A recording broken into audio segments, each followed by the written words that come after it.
Lebetkin, the Rabbi from another planet. Please like, share, and subscribe.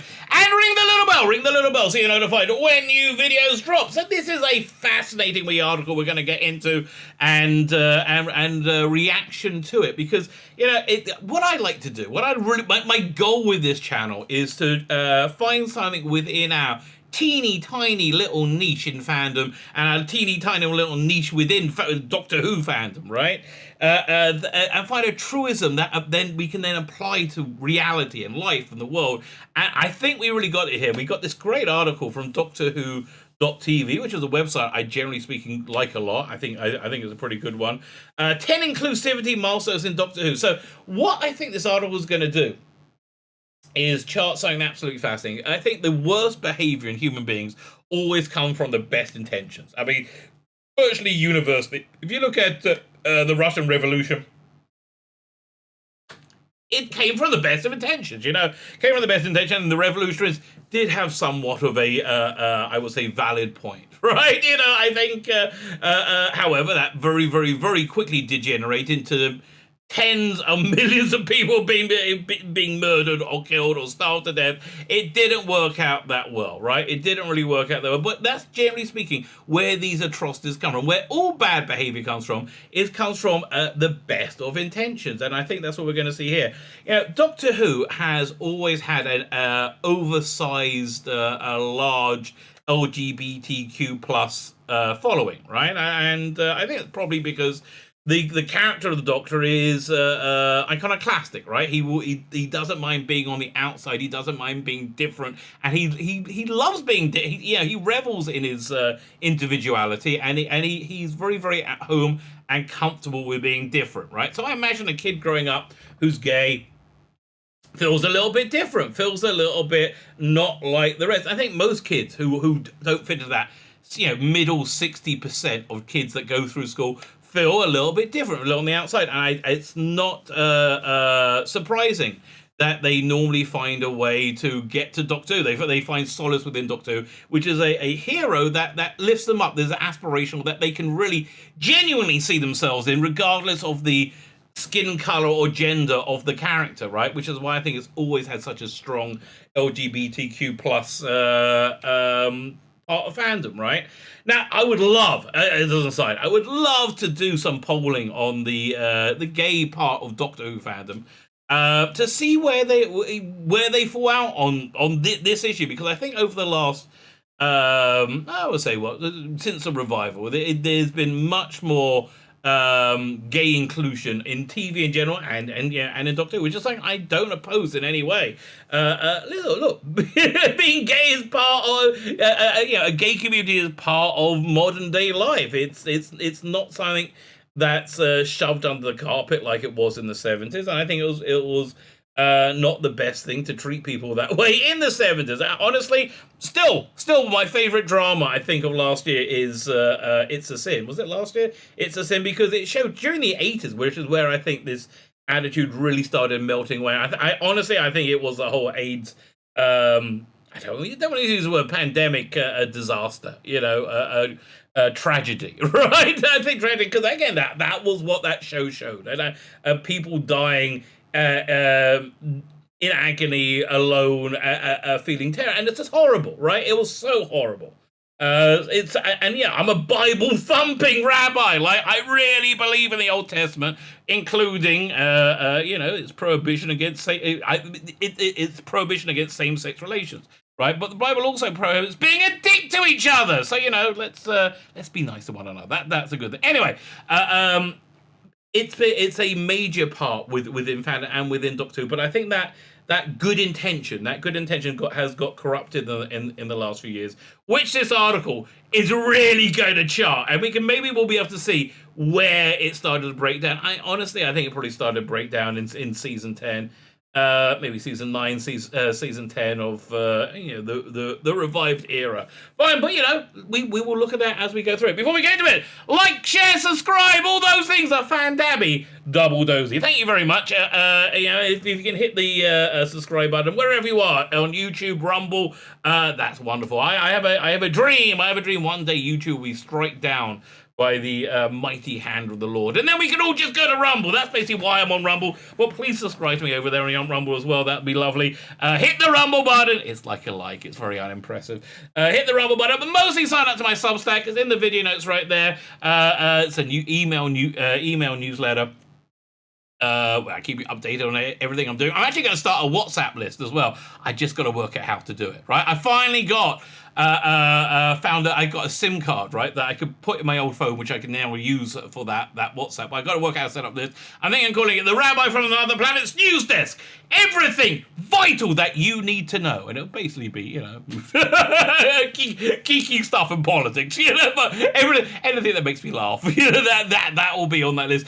All I got to do is work out how to do it. Fine, so that's coming. If you want to sign up to my paid Substack, thank you. That's my way. I'm trying to monetize this channel, you know, so I don't end up having to sell matchsticks on the street. That'd be lovely. Great. Like, share, subscribe, comment, Substack. We covered everything. Let's have a look at this article, right? And yeah, we're straight in there with Bill Potts. Bill Potts having a bit of having a bit of a snog with the water girl.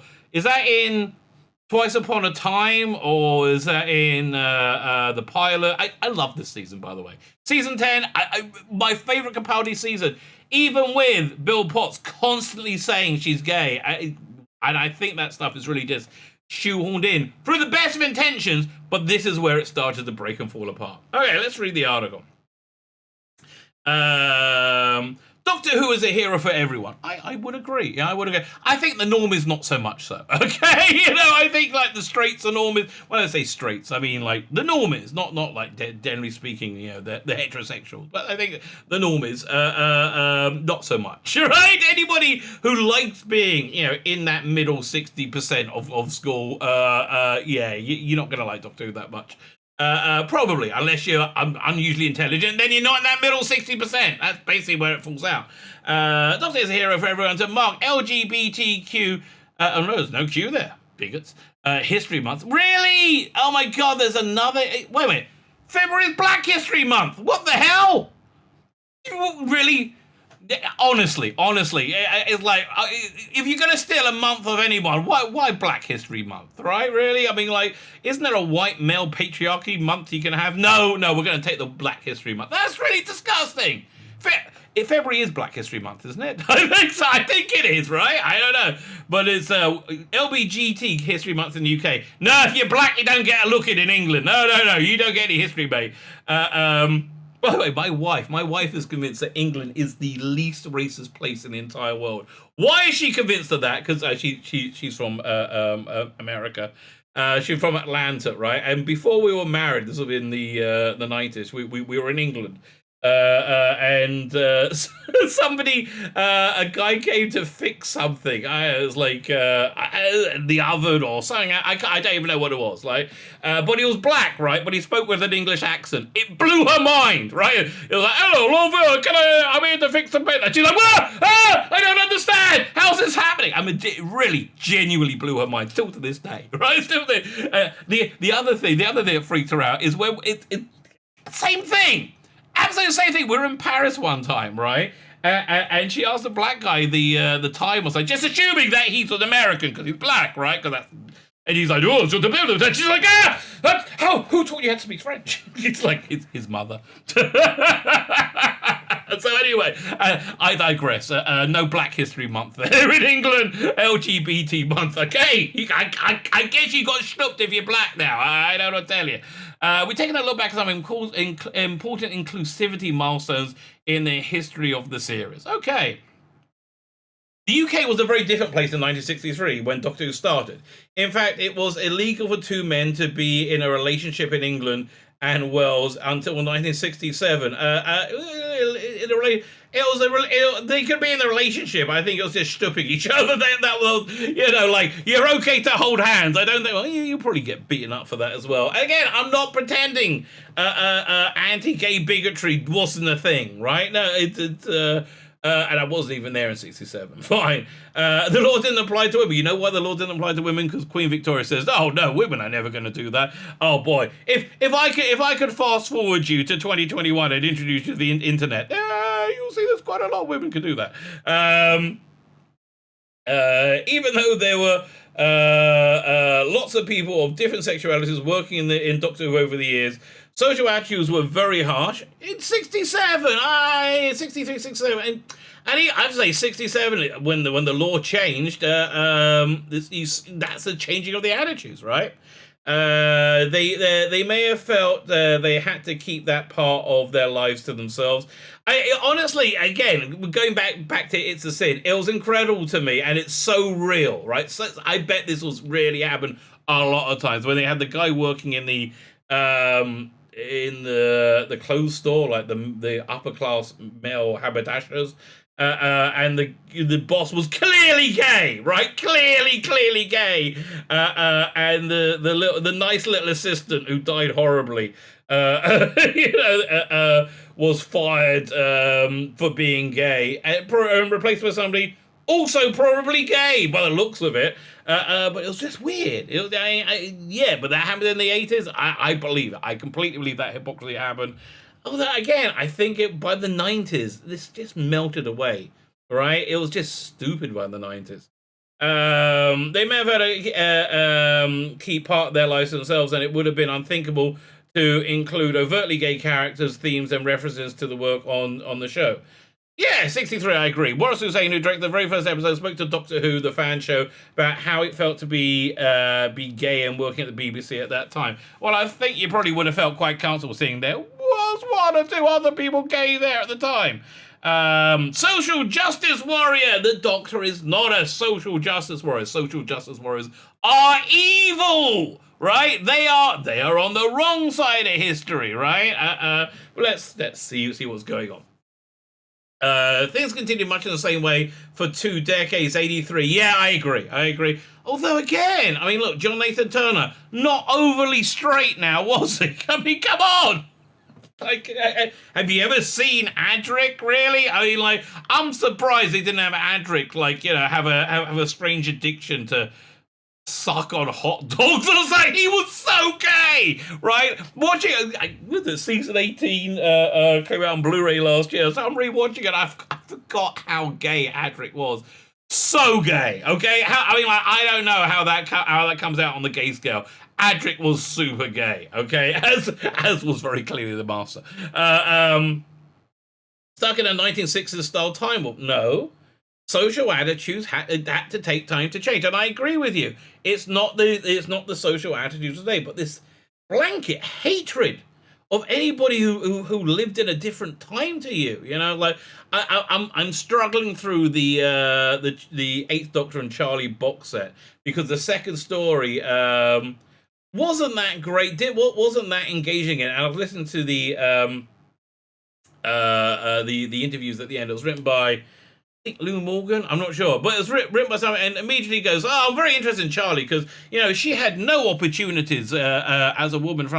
I mean, honestly, if you look at history, that just wasn't the case. I mean, women didn't have opportunities, but neither did men. Nobody did. Oh my God, really? Nobody had opportunities. Right? Men and women had equally awful lives. I think that's fair to say. Just awful in subtly different ways. But anyway, there's complete erasing of reality, so you can claim some kind of victimhood, which I really think is where this whole thing started to get corrupted. But even so, the series had an amazing attitude. Yes, this is why it had a huge has a huge gay following. Right, had amazing attitude. The Doctor, he was the sort of character made everyone feel included, no matter who or where they came from. Again, not the normies. No, us. Yes, us on the outskirts of society. Yes, right. Not the normies. They don't like him. He scares them. Right. Where they come from. One of the Doctor's first TV ventures, we saw him do everything he could to help the Files. And again, what a brilliant, right? Absolutely burning, brilliant writing. Not platforming, brilliant writing. When Ian Chesterton just described bigotry in the simplest way, a dislike of the unlike. And I just wish the Twitterati who have come into fandom and have been really, really replete with a dislike of the unlike, would just run that through their idiot heads. But they won't, because people just don't want to feel like they've been stupid. He was made everything. In the Doctor, he saw him do everything else. Well, it's not the very first TV Adventures. They had been mercilessly persecuted by the Daleks just for being different, and the Doctor wasn't having that. Well, that's a bit of a thing. But this strong sense of justice and doing what was right and treating everyone in the universe as the same has been the driving force of the series. I agree. Yes, I agree completely. Even at times when specifically LGBTQ plus storylines and characters were missing. Now, I want to ask you a question. Generally speaking, straight storylines were also missing. I mean, you have a weird like nodding towards heterosexuality, but no focusing on it. More so, actually, if you watch Indiana Jones and the Temple of Doom, which is a great example, you do have a kind of like heterosexuality between Indy and Kate Capshaw, right? But when you watch it again as an adult, not as a child, you get to see how silly it is, right? It's not. It's more of something that you feel the hero should be heterosexual and express, but girls are still icky, but we don't understand. I mean, and that was kind of the thing. And I think for children's programming, sexuality doesn't have to be such a central focus. I think an acceptance of all people, yes, 100%. But sexuality doesn't really need to be a focus. And the storylines and characters were missing. How is it missing? Okay, look, Aldon over here. How is, like, he might have been gay. I don't know. He looks pretty gay. I had to be saying that. I mean, like the folks look pretty gay. I don't know they weren't gay. I don't know they were straight. Frankly, I don't know if my parents were straight. I never saw straight or gay. I've never seen them have sex, right? Which is fine. It's fine. I don't really need. It doesn't need to be a conversation. You say, well, I mean, they're dead now. I guess I'll never know. But I'm pretty sure they were straight. Okay, pretty sure. No, mostly straight. So they weren't missing. Sexuality in general was missing. And is a big part of what made people from all kinds of communities fall in love with the Doctor. Again, other than straight communities. I mean, other than normie communities. Glitz and glamour. By the time the 1980s rolled around, things were starting to change. Yes, and I think the change started in the 80s and really came to fruition in the 90s. We would have had gay characters in the 90s. I mean, do you not remember Star Trek Deep Space Nine? And it's still really weird that it broke boundaries, right? That when they had Dax kissing her former lover in another body. It was basically two women kissing. But, you know, as opposed to Bill Potts and whoever Starry Girl was, two very, very attractive women kissing. And you know, no offense to Pearl Mackie and whoever it was played the girlfriend, right? But we're talking like two super attractive, you know, American film stars kissing. That sort of representation, I'm on board. I'm all on board for, mate. No problem. Okay, the new producer John Nathan Turner had injected a flamboyant splash of showbiz glitz and occasionally camp sensibility, increasing the appeal to the LGBTQ plus community. Yes, see.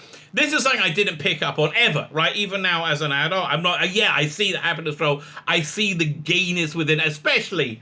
What's it? When they killed that guy with fondant surprise. He was clearly a gay man being executed. And I've never even thought about it till right now. Okay? Yes. But it didn't need to be explicitly stated, by the way. Happiness Patrol has one of the many Sylvester McCoy Doctor moments when he talks down the snipers. Fantastic scene. Isn't it? Absolutely fantastic scene. Better than him talking the Dalek to death in Remembrance of the Daleks at the end of that. Many fans had identified the LGBTQ plus themes in the 1988's The Happiness Patrol, which took pot shots at Section 28, a British government policy banning the promotion of gay themes in schools. Listen, I remember that. Okay, so the other side of the story was it was Brent Council, which is basically next to where I lived in Barnet, I think. I was in Mill Hill. And this all started because they had a poster for a dance and it had a man and a woman dancing on it. And the council were like, oh, No. We got to have a man and a man and a woman and a woman and a man and a woman dance. And that's the sort of start of box ticking that has destroyed everything. It's destroyed all entertainment. That's really that's where the national force for Section 28 came. The national appeal for approval for Section 28 came from. I don't know what was real, right? I don't know what's real because we live in a day and age now where the media is very openly not your friend, right? And I don't think it changed. I just think the mask fell off. So I don't know if I really don't know which direction to fall out on Section 28. I'm pretty sure that Ronald Reagan suppressed news of AIDS because he didn't like gay people, right? That I believe, right? I can see that happening. Without any knowledge about it, but it did seem to be what was going on. The persecution of gay men by police, and then Prime Minister Margaret Thatcher herself. Was it persecution, or was it a reaction to the explosion of a gay lifestyle in the 80s? Again, it's a sin, right? It's a sin. That first episode really, I think, clearly depicts what being gay in London in the early 80s was like. And that seemed a bit excessive to me, right? I don't think that's what sex is really for. And there seems to be a lot of it going on. I don't think it was good for anyone, right? And I think it's probably a reaction against that rather than a need to say, oh no, get rid of the gay. Although, what do I don't really know, right? I don't really know. I can only talk about stuff I was actually adult and cognizant for then. I don't know if the Thatcher government was anti-gay. It wouldn't shock me, okay? I wouldn't be like, no, it can't be, but I'm going on my personal memories of the time. These low-key allegories were hammered home by what might be politically described as a less subtle production design, which saw the all-female characters sporting bright pink wigs. And again, so what year was this? 88? I was 17. 16. I was 16, I should say, in 16, 17. And I had gay friends at that time. So I didn't pick up on it at all, though, right? The wilderness years. No sooner has Doctor Who started to make progress towards LGBTQ+. And it's not Doctor Who, right? It's a moving, changing society that it was made from, right? And where gay people didn't have to be erased. I mean, I remember when EastEnders started, it was kind of a big deal at first, them having gay characters, and then you just assumed there would be one or two, and now everybody, literally every guy there is sucking cock. Really, if Dirty Den comes back, he's going to be in a ball gag with a dildo up his ass. Because that's just normal now on EastEnders, right? I think that's the point. We're going to be looking at the pendulum moving.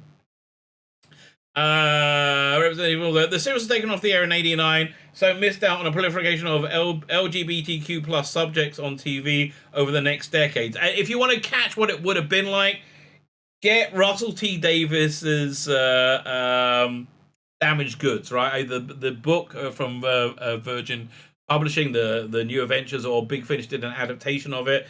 And yeah, he really gives you a feeling what 1990s Doctor Who would have been like under Russell T Davies. Well, I'm really looking forward to the Mind of Hojak next month, which is going to be like what 1980s Doctor Who would have been like with Russell T Davies on it, right? Instead, but yeah, listen, you get a real fan, and there were being the gay lifestyle, gay community was a major part of Damaged Goods. Great story, by the way, freaking awesome story, and that's why that's some representation that I absolutely love. When I get to meet and interact with characters and by observing on TV, in worlds that I don't really hang out in. I don't hang out in the gay world, and it's nice to get these genuine characters, all of which I really liked. Again, Damaged Goods, freaking awesome. Okay, fine. So I think on there. Just 10 years later, a writer called Russell T Davies, who made who we might hear about later, okay, had a big hit with Queer as Folk, a story featuring a gay Doctor Who fan as one of its lead characters. It's safe to assume that Doctor Who would have been part of this revolution had it remained on air. Yeah, 100%, I agree.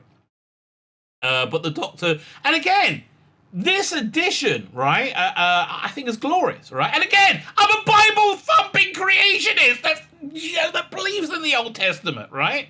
But I think this edition would have been glorious. And it was glorious, kind of, to society, right? I honestly, 2000s Britain was great, right? 2000s Britain was great. That was when it was really inclusive. I think that's why this Doctor Who was so good, right? So different from other Doctor Who, but it was so good. Oh man, wouldn't it be great if mid 2020s Britain is as good as 2000s Britain? Oh, wonderful. Who might have a big Queer as Folk, Doctor Who gay character. Oh yeah, fine. Where did I leave off? To assume it's safe to assume that when part of the revolution remained on air, but the Doctor's story did continue in book form, where a rich cast of diverse characters had adventures that were sometimes too racy for to be shown on TV. Yes, it was. What's the tagline? Too broad and deep. Stories too broad and deep for TV, and I think Kate Orman, probably the best or one of the best writers, who has vanished. It's a real tragedy. Kate Orman has vanished from sight, right? She was fantastic from the Doctor Who world. Yeah, but so she had a tagline. She called herself a brawl too deep for TV or something like that. But that was it. He's gay and she's an alien. Oh my God, wasn't that a great line in Rose? And again, really puts a stamp on how modern it was, how cutting edge it was, right? Again, we're seeing this representation, and you see how much I'm like excited by it, how excited I am by great stories, right? Which I think this representation really added, because it's represented real people, right? They were characters.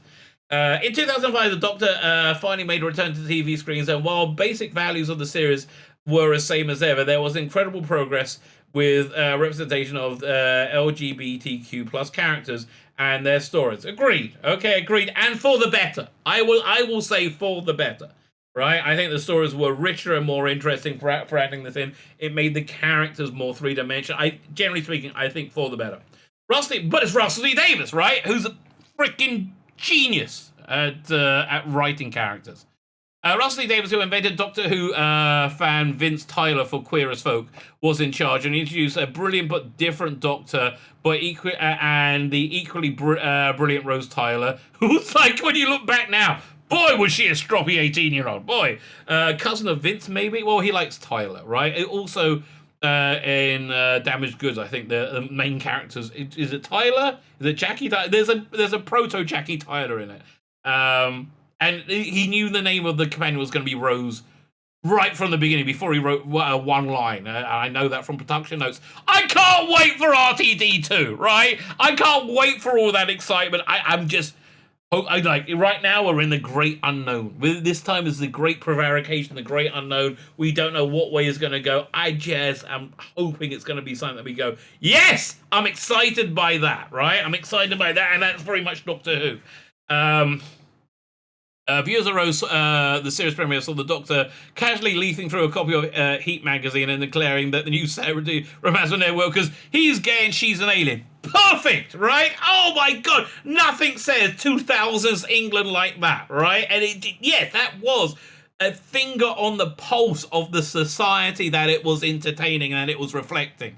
The very first appearance of the G word in the show's long history. And again, I think it would have been somewhat incongruous at any time earlier.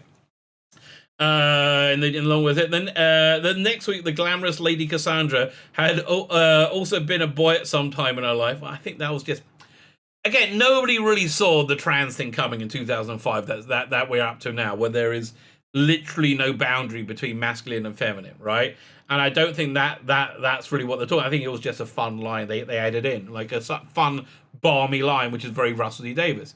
Although he's very, very, very trans plus. I mean, pro-trans. He gave a very big speech about 6 months ago saying how insane it would be not to have the T in the LGBTQ alliance. But again, the best intentions, right? The best intentions come the worst actions. It's kind of part of human nature. Who had been a boy at some time in life, and by the time the series was out, we'd be more than familiar with a certain captain. Yeah, certain captain that has been completely cancelled and thrown on the bus now, right? Captain Jack, yeah, Captain Jack's fantastic, right? I think his balance of sexuality and character, perfect, because again, being omnisexual, which is what he was, is something that kids could giggle at and relate to and enjoy, right? And not feel indoctrinated by I don't feel like they're being suffocated. But again, what a wonderful new thing to add to the palette of things you can do within entertainment, right? I'm still on board, right? I'm still think this is a great thing in terms of entertainment and storytelling, right? Captain Jack Harkness was a definitely handsome rogue time agent who met the Doctor and Rose in wartime London, then quickly joined them aboard the TARDIS. It's again. The problem is, lesser talents have tried to emulate the wonderful things that Russell T Davies has done in terms of representation, and they're just not up for it. They just don't have the talent. It becomes platforming as opposed to storytelling. The traditional boundary of sexuality absolutely did not apply to the captain. He fancied whoever he fancied and wasn't shy about it. Let him know. They did over-egg the pudding somewhat when he spun off into Torchwood, right? And literally every character had a same-sex encounter. I think of that, but that's where it started to get silly. But I remember it might have been Russell T Davies. I think it was Russell T Davies talking about it, saying that straight people, you all really want to be gay, but you're all too scared. No, I really, really don't want to be gay, okay? I'm fine with you being gay, okay? My arsehole is a one-way direction. It's an outie, okay? I don't want anything going in it. It's not fair. I guess I'm reasonably scared of that, but because I think it'll be horrible, right? Like, I'm scared of anything I think will be horrible happening. I do not want that to happen, right? But if you do, good for you, baby. Good for you. It's nothing to do with me. And Captain Jack, why wouldn't I like him because he's gay? He's such a great character. I love Captain Jack. And the other thing about Captain Jack is he also had foibles and failings, right? As did all of Russell T Davies' characters, because they were characters. But that's what's lost today. Okay, fine. Let's keep going. He fancied whoever he fancied, wasn't shy about letting him know. Yeah, he was a wonderful flirt. And I love that. While Doctor and Rose were coyly tiptoeing around the idea of romance, he preferred a more direct approach, kiss them both just because he felt like it. So I think that was that kiss he gave both Rose and the Doctor in Parting of the Ways. I'm somewhere on the fence about it, right? I'm somewhere on the fence. I'm more on the fence about that than I was the McGann kiss in what was it, the 96 movie. That seems like it was saying something rather than saying natural for the character, right? Which, but it's just slightly, and I can live with it. He'd later have a character with a tortured colleague, Yanto Jones, and was devastated after his death. In real life, fans were devastated, and the shrine to Mr. Jones is one of the more unusual tracks in Cardiff Bay. Again, it's there's this bit in V for Vendetta. If you've never read it, it's fantastic. It's the Alan Moore comic, where talking about life in a totalitarian, fascist, post-apocalyptic Britain. Well, Britain wasn't post-apocalyptic. Most of the rest of the world was, right? But Britain had survived a nuclear war in the 80s, and it was the late 80s, and they survived it by going into totalitarianism. And it was set after a final solution. There's this part in it where a detective is trying to get inside the head of the main character, V, and he takes acid, drops LSD in one of the remains of the camps. Those camps where they had to concentrate a lot, and he's remembering the diversity. There's just a wonderful bit of writing, right? And as he sees all the people there, and they're all coming to him smiling, through this acid trip. He takes massive amounts of LSD, right? And he talks about the color and the differences and the different smells of the food, and how wonderful it is, right? How wonderful. Great piece of writing, which, again, screams Britain at its best to me, right? Absolutely screams Britain at its best. Again, something I loved about London growing up in the 80s, 90s, and going back in the 2000s is how incredibly diverse and multicultural London is. And it really is wonderful. Last time I went back was when my father was dying. I couldn't find anybody with an English accent. Much like the LGBTQ thing on TV, the pudding somewhat got over-egged. The doctor last saw Jack when he checked up on his old friends and his 10th life. Well, he saw him on the 10th Doctor did have a sort of venture with Captain Jack in Big Finish, which has then been removed and cancelled because the BBC not so inclusive apparently when it was subtly introduced his miserable looking mate to handsome midshipman Alonso Frome. Hello, sailor. Yeah, that's true. TARDIS Pride. Okay, so now I think we're starting to get to the point where things started rattling away, because right now is where the common purpose people started coming into they started coming into the BBC, right, and controlling the BBC. But it's right now they're coming in as like interns. With a massive increase in visibility and characters across the LGBTQ plus spectrum in Doctor Who, it's with no surprise that the corresponding section of fans is more in love with the show than ever. For this bit, yes, but not sure. I think this is where it got too much for most people, including the LGBTQ plus. But again, I have no data on that. That's just my hunch based on interacting with the audience to this channel.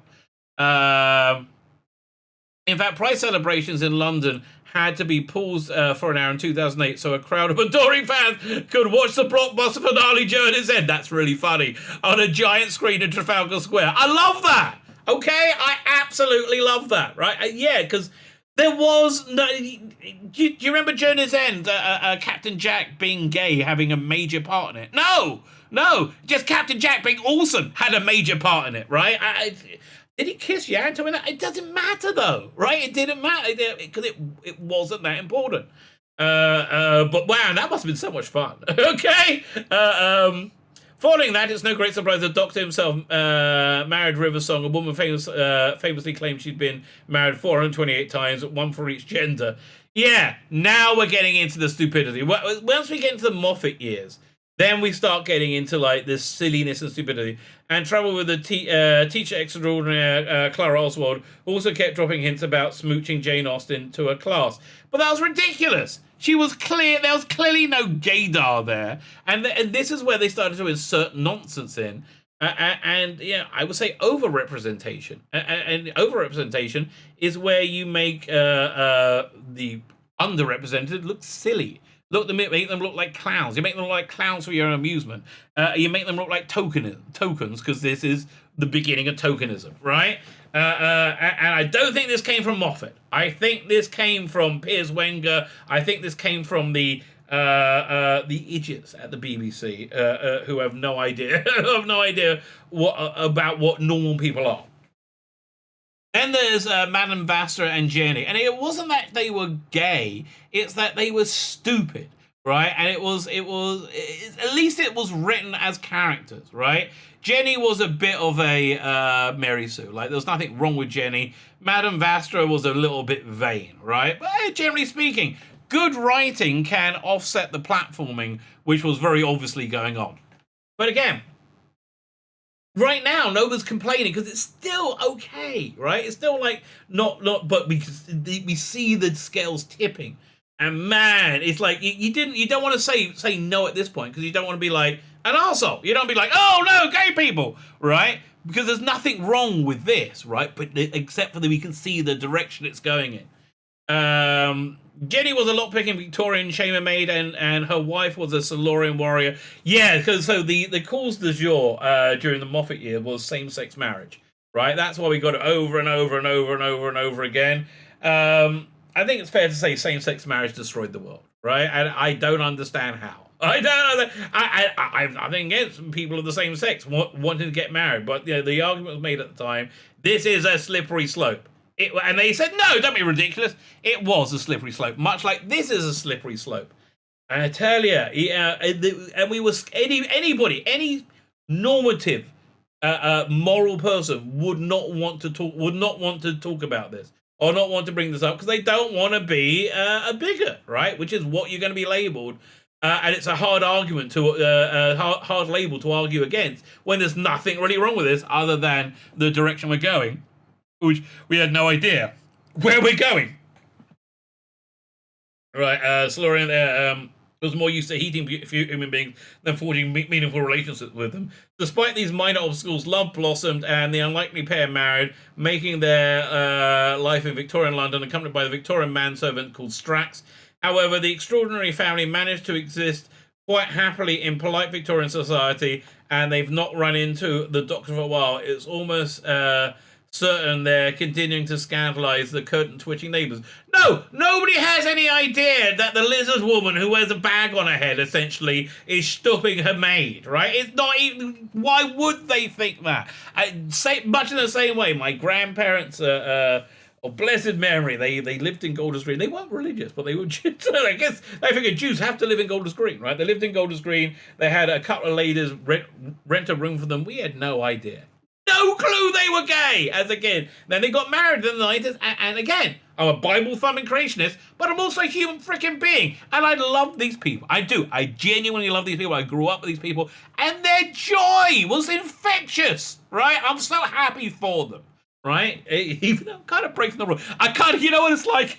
Remember Hello Hello, right? When the episode of Hello Hello, when the Germans lose their uniforms, so they have to have new uniforms made, and they're made by Jews in Savile Row. And one of the Germans is like, "Is that against the rules for the for the Third Reich?"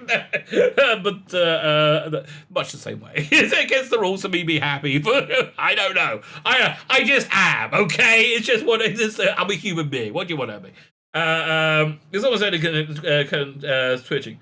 By the time Doctor met Bill Potts, the first companion who was exclusively and explicitly interested in dating women, this is the point. It really damaged the character.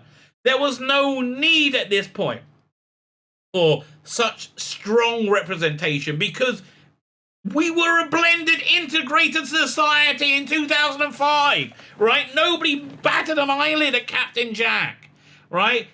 So why did it need to be so heavily hit over there? They could have made it gay as well, but it didn't have to be such a relentless focus of it. And I think it was a relentless focus because of the push from the BBC, right? And I think it marred a fantastic season, right? Whenever I watch that season, I watch it a lot, I just kind of gloss over it because I love that season so much. And frankly, I love Pearl Macker's performance, right?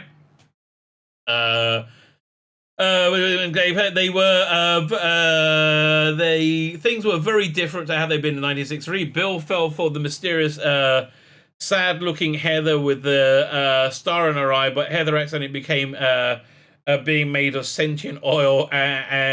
This episode was a little bit too much, right? Was a little bit too much, but it was fine. If they could have just left her sexuality alone for the rest of that season. And there's no, Willie, what did it add to the story to say, oh, I saw a girl, and you know that girl, I really love girls. All over and over again. Right? They could have just moved on. And she's gay, and it's not the most important thing about this person, right? But no, she's dating someone, she's bringing a girl home, and the Pope arrives over and over and over again. Like, I don't need to be told it's cool to have gays in the world, okay? I don't have a problem with it. Neither do I think anybody, right? Or anybody normal or sane. Actually became being made sentient oil, leaving Bill heartbroken, right? The pair was later reunited when Heather rescued Bill and she was turned into a Cyberman. And they are now the first non-corporeal same-sex couple. They're non-corporeal. They're not a sex either. They're not same-sex couple in the universe. Probably not. Rainbow family, and it goes off the rails, right? Here's it off the rails completely because we got the push for over-representation meets the absolute failure of writing with Chris Chibnall, right? Plus the dramatically awful performance of Jodie Whittaker, right? And now we come right up to date. at the very opposite of the end of the very opposite end of the rainbow, where we started in 1983, it kind of escaped your attention that the Doctor recently became a woman for the first time, that we've seen anyway. Well, no, Doctor Ruth was a woman before, apparently. So far, our travels with her, Yaz, Graham, and Ryan, we've met a pregnant man and a lonely dimensional bending frog. Yeah. How's that gone? How'd that go down? Did the British public take it to the heart? And it wasn't because of the gay themes, it's because it was shit, right? It was shit hiding behind gay themes. A disgusting way to treat people. It really is. Yeah, it really makes me angry, right? It really genuinely makes me angry. They're not because it's like a ruining Doctor Who. It's a disgusting way to treat people. With a pregnant man and frog. An unfortunate security guard.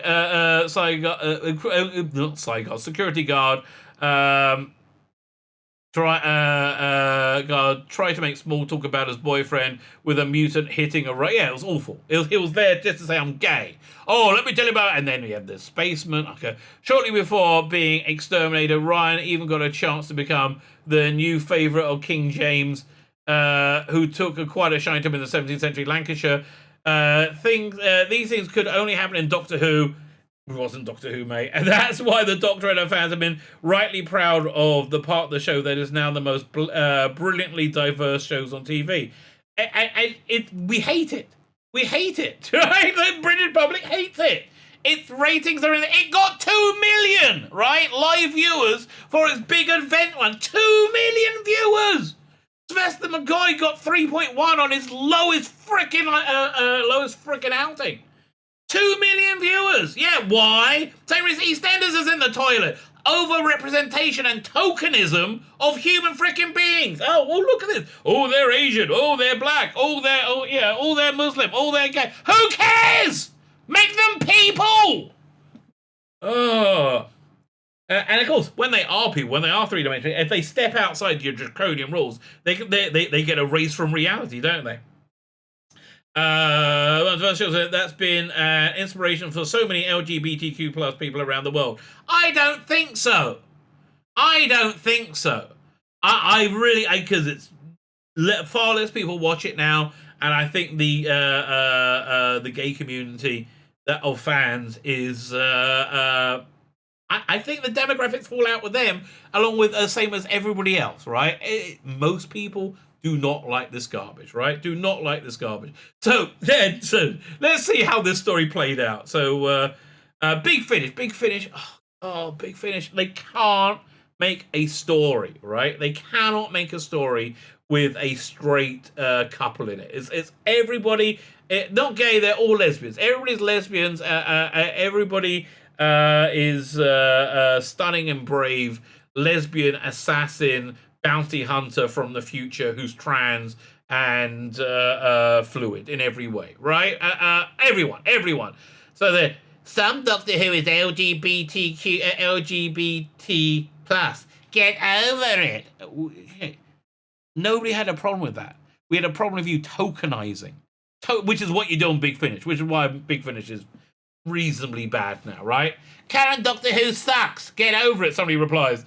Here's what Russell T Davies said. Russell T Davies said in conversation about making a gay Doctor, when I'm writing something, it's all gay. I really do think like that. Yes, when I write something, it's all Jewish, right? Because I think like that, right? He's a gay person, but he writes characters. Folks, the first director of Doctor Who was a gay man. We owe it to him to have a show and EU, I'm not sure what EU means, European Union, to have representation than he could ever dreamed about when he was young. Well, is it working out though? Again, are you making him a lesser person, right? Are you making gay people lesser, right? Pretty much so, right? It seems that the BBC celebrates LGBTQ, well, they do when they can get plaudits for it, culture, with one of the largest IPs, yet refuses to pull the community's most beloved character, most beloved Doctor Who star back from under the bus, which they threw him, right? Yes, it does look pretty bad. Here, this one says, I hope get over it is Daffyd Thomas meme. Yes, right, Daffyd. I am the gay, as you know, I am the gay in the village. You know, this famous character made on Little Britain where this guy had a chip on his shoulder for being gay, where literally no one cares. This is the BBC. This is the BBC today. This is Doctor Who today, right? And it's a joke. It's an absolute joke, and it's not a funny joke at that. So we're going to end up with one of the greatest fans of all time, Blue Bonnet Hoovian. I would say if you're not subscribed to her channel, subscribe. It's brilliant, right? She's brilliant. So she very very succinctly puts, this is the most important thing to the makers of Doctor Who. What's between your legs and who you have sex with. What they are saying, it's fine. Saying is, be fine with shitty stories because it's all about this or get out, right? Literally don't care. I literally don't care who people sleep with. Me either. It's completely lazy writing as well. Like I said, I don't care if people are trans, gay, bi, or whatever. But when the writers care more about this than the storytelling, that's an issue. And again, the proof of that is that we love Doctor Who. We love Doctor Who with Russell T Davies. We love this Doctor Who, right? We love Captain Jack. We loved Happiness Patrol, right? We love Malcolm. We've always loved this in Doctor Who. But why do we hate it now? Because it's not the same thing. It's platforming. It's the opposite thing. It's platforming. It's tokenism. It's everything the Doctor as a character would hate, which is probably why the Jodie Whittaker Doctor absolutely loves it. My name is Tzvi Lebetkin, the Rabbi from another planet. Please like, share, and subscribe, and ring the little bell. Ring the little bell so you're notified when new videos drop.